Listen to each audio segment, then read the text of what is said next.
जय सरना।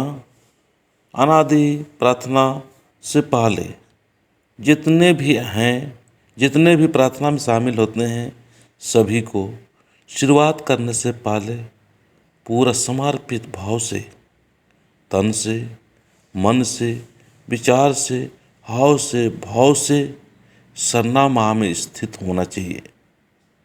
जब सरना माँ से स्थित होते हैं और समर्पित भाव से करते हैं तो हमारी जो अनादि प्रार्थना, विनती, भजन और पूजा वगैरह है, सारी चीज़ को सरना माँ स्वीकार करती है और हमारे अंदर में एक दिव्य, एक अच्छा ऊर्जा का संचार होता है। बहुत लोगों को मैं देखता हूँ, प्रार्थना से पहले कोई तैयार हुआ, कोई तैयार नहीं हुआ, इस चीज़ का ख्याल नहीं रखते और शुरुआत कर देते हैं।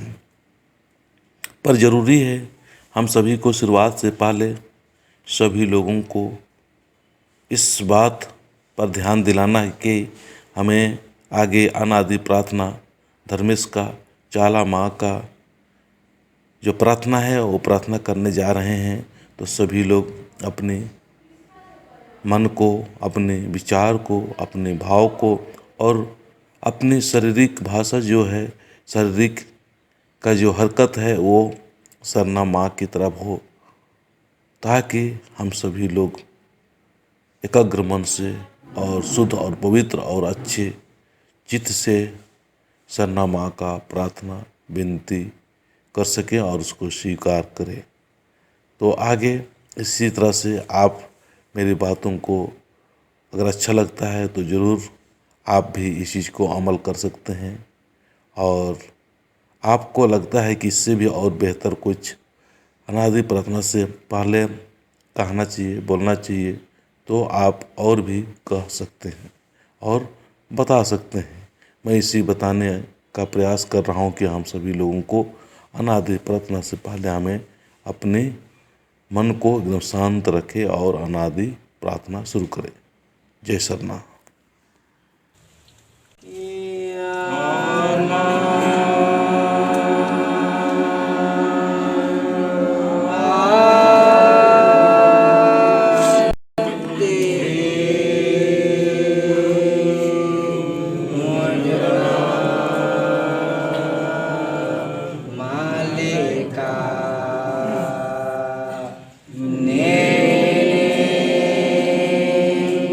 धा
जय धर्मे